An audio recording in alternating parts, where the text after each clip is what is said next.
Shalom, selamat pagi sahabat Community Amerika dimanapun Anda berada, puji Tuhan. Dan juga Bapak Ibu Saudara yang bisa mendengar renungan pagi pada hari ini. Di saat yang berbahagia ini, mari kita akan berdoa terlebih dahulu. Bapa terkasih, dalam nama Tuhan Yesus Kristus, kami mengucap syukur untuk kasih dan anugerah-Mu yang Kau nyatakan dalam setiap kehidupan kami, di mana hari ini kami boleh ada sebagaimana kami ada, bukan karena kuat dan gagah kami, tapi semata-mata oleh karena kasih karunia-Mu. Dan pagi hari ini, sebelum kami melakukan segala aktivitas kami rindu untuk mendasari hidup kami dengan kebenaran-kebenaran firman-Mu. Roh Kudus, Engkau yang mewahyukan firman ini, Engkau yang menolong setiap kami dan menolong hamba. Dalam nama Tuhan Yesus Kristus, haleluya, amin. Ya, renungan pagi hari ini kita akan berbicara mengenai senjata rahasia Allah. Judulnya adalah senjata rahasia Allah. Pembacaan dari kitab Kejadian, ayatnya yang 16 sampai ayat yang ke-33. Nanti saya akan lompat-lompat ya, karena ini cukup panjang, dan juga nanti di ayat 19, pasal 19 dari ayat 27 dan 29. Ya, Kejadian 18 ayat 17 sampai 33, terus Kejadian 19 dari ayat 27 sampai 29. Nah, Lembaga Alkitab Indonesia memberi judul Doa Syafaat Abraham untuk Sodom.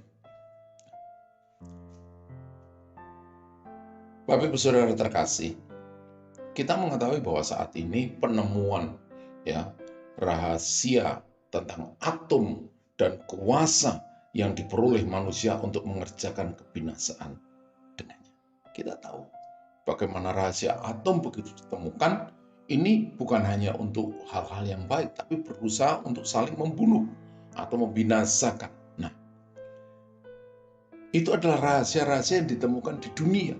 Nah, ada rahasia yang dikaruniakan Allah kepada anak-anaknya, adalah suatu kuasa yang lebih besar daripada bom atom atau bom nuklir sekalipun. Senjata-senjata nuklir itu bersifat merusak, tetapi senjata rahasia yang ditempatkan Allah dalam tangan orang-orang beriman itu bersifat membangun, dapat menimbulkan akibat-akibat yang produktif dan membahagiakan. Nah, kebenaran tentang senjata rahasia yaitu doa syafaat. Apa yang dinyatakan teks kepada kita berhubung dengan senjata rahasia ini? Kita akan melihat latar belakang dari perenungan ini. Ini adalah doa syafaat Abraham ketika Tuhan memberitahukan kepada Abraham bagaimana Tuhan akan memusnahkan kota Sodom Gomora. Di mana Abraham tahu di situ ada keponakannya Lot bersama kaumnya. Dan terjadilah, kalau kita baca secara menyeluruh, di sini katakan, lalu berangkatlah orang-orang itu dari situ dan memandang ke arah Sodom, dan Abraham berjalan bersama dengan mereka untuk mengantar mereka. Berpikirlah Tuhan, apakah aku akan menyembunyikan kepada Abraham apa yang hendak kulakukan? Bukankah sesungguhnya Abraham akan menjadi bangsa yang besar serta berkuasa, dan oleh dia segala bangsa di atas bumi akan mendapat berkat. Sebab aku telah memilih dia supaya diperintahkannya kepada anak-anaknya dan kepada keturunannya, supaya tetap hidup menurut jalan yang ditunjukkan Tuhan dengan melakukan kebenaran dan keadilan, dan supaya Tuhan memenuhi kepada Abraham apa yang dijanjikannya. Sudah itu berfirmanlah Tuhan, sesungguhnya banyak keluh kesah orang tentang Sodom dan Gomora, dan sesungguhnya sangat berat dosanya. Baiklah, aku turun melihat apakah benar-benar mereka telah berkelakuan seperti keluh kesah orang-orang yang telah sampai kepadaku atau tidak. Aku hendak mengetahuinya. Dari situ lalu berpayalah orang-orang itu dari situ dan berjalan ke Sodom, tetapi Abraham masih tetap berdiri di hadapan Tuhan. Nah, mulai ayat ke-23 sampai ayat yang ke-33. Ini adalah tawar-menawar di dalam doa syafaat Abraham kepada Tuhan. Bagaimana Abraham dengan penuh belas kasihan melihat jiwa-jiwa itu, dia bersyafaat dan bertawar-menawar, Tuhan, kalau sekiranya di sebelah tangannya dari 50 orang, ya, Tuhan berkata, kalau memang ada 50 orang yang benar di kota itu, aku tidak akan memunahkan. Terus kemudian, ya, Abraham, ya, sesungguhnya ayat 27, sesungguhnya aku telah memberanikan diri berkata kepada Tuhan, walaupun aku debu dan abu, sekiranya kurang 50 orang dari ke-50 orang benar itu, apakah engkau akan memunahkan kota karena yang 5 itu? Nah, ini tawar-menawar yang begitu luar biasa. Dan kita lihat, ya, ayat ke-32, katanya, janganlah kiranya Tuhan murka kalau aku berkata lagi sekali ini saja, sekiranya 10 didapati di sana, firman-Nya, aku tidak akan memusnahkan karena yang 10 itu. Lalu pergilah Tuhan, dan ia telah selesai berfirman kepada Abraham, dan kembalilah Abraham ke tempat tinggal. Nah, kita melihat, Bapak saudara-saudara, ya, apa yang bisa kita pelajari dengan peristiwa ini? Yang pertama, Allah sedang mencari orang-orang yang akan mendoakan bagi orang lain. Seperti Abraham. Dia berdiri di hadapan Tuhan, bersyafaat, mendoakan orang lain, bukan kepentingannya sendiri, tapi berdoa bagi keselamatan orang-orang yang ada di Sodom. Bahkan sih sampai tawar-menawar, bahkan dari 50 sampai 10. Seandainya, ya, Abraham menawar lagi sampai 5.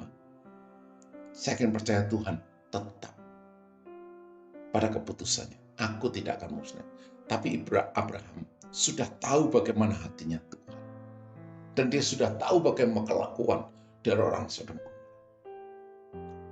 Bapak saudara-saudara, kalau saat ini negara kita ini sedang dalam keadaan tidak baik-baik saja, di sini Tuhan menempatkan kita sebagai warga negara Indonesia. Mari kita bersyafaat bagi bangsa ini, supaya tangan Tuhan, pengbelas kasihan Tuhan terus atas bangsa ini. Bangsa yang dianugerahi kemerdekaan oleh Tuhan. Bangsa yang dianugerahi dengan kekayaan alam, kekayaan suku bangsa yang tidak dipunyai oleh bangsa-bangsa lain. Bangsa Indonesia adalah bangsa yang besar, tapi dalam keadaan yang tidak baik ini. Mari melalui renungan pagi hari ini, Allah sedang mencari orang-orang yang akan mendoakan orang lain. Ini adalah tantangan bagi kita semua. Yang kedua,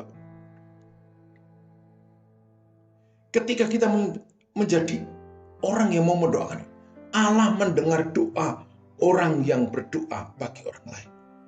Kita lihat mulai ayat yang ke-22, di mana dia mulai tawar-menawar. Tuhan bilang, kalau ada aku tidak, kalau ada aku tidak, kalau ada aku tidak akan munah. Berarti Tuhan itu mendengarkan setiap doa-doa kita. Doa-doa syafaat. Doa syafaat itulah doa bukan untuk kepentingan kita, tapi untuk kepentingan orang lain. Kepentingan bangsa ini, kepentingan bagi pekerjaan Allah, bagi pekerjaan Allah, bagi kemuliaan Allah. Nah, ketika kita berdoa syafaat seperti itu, yakin dan percaya apa yang dialami oleh Abraham, Tuhan selalu berkata, kalau ada sesuatu dengan apa yang kau katakan, aku akan mengabulkannya. Dan itu beberapa kali Abraham, bahkan dia minta ampun, aku itu sadar, aku itu debu, tapi aku memberanikan diri itu berkata kepadamu. Dalam bahasa saya, Abraham berdiri di hadapan Tuhan, apapun resikonya bagi hidupnya, Karena dia merasa tidak layak di hadapan Tuhan. Tapi dia memberanikan diri untuk untuk kota Sodom dan Gomora. Yang jelas-jelas kota yang penuh dosa. Nah, dimanapun saat ini kita tinggal, Bapak Ibu saudara-saudara sahabat komunitas Om Miracle dan Bapak Ibu saudara-saudara yang bisa mendengarkan ya renungan pagi hari ini. Ini menjadi satu tugas bagi kita. Yakin dan percaya apa yang kita doakan untuk kemuliaan Tuhan, untuk kepentingan orang lain, untuk kepentingan bangsa ini, pasti didengar oleh Tuhan. Itu pasti, karena Alkitab menjamin semuanya itu. Bagaimana kesepakatan kita untuk bersyafaat bagi bangsa ini. Bagi jiwa-jiwa yang saat ini benar-benar membutuhkan pertolongan daripada Tuhan. Hal yang ketiga, yang kedua tadi, Allah mendengar doa orang-orang yang berdoa. Yang kedua, yang pertama Allah mencari orang-orang yang akan mendoakan orang lain. Yang kedua, Allah mendengar doa orang-orang yang berdoa bagi orang lain. Dan yang ketiga, Allah menjawab doa orang-orang yang mendoakan orang lain. Ini yang ketiga. Ya, dari Kejadian 19 ayat 27 dan 29. 27 sampai 29. Demikian firman Tuhan. Ketika Abraham pagi-pagi pergi ke tempat ia berdiri di hadapan Tuhan itu dan memandang ke arah Sodom dan Gomora serta ke seluruh tanah lembah Yordan, maka dilihatnya asap dari bumi membung ke atas sebagai asap dari dapur peleburan. Demikianlah pada waktu Allah memunahkan kota lembah Yordan dan menunggangbalikan kota-kota kediaman Lot, maka Allah ingat kepada Abraham, lalu dikeluarkannya Lot dari tengah-tengah tempat yang ditunggangbalikan itu. Luar biasa sekali. Tuhan mengingat Abraham. Tuhan mengingat doa syafaat Abraham. Ini jelas. Abraham menyaksikan bagaimana Tuhan memusnahkan Sodom dan Gomora, lembah Yordan itu.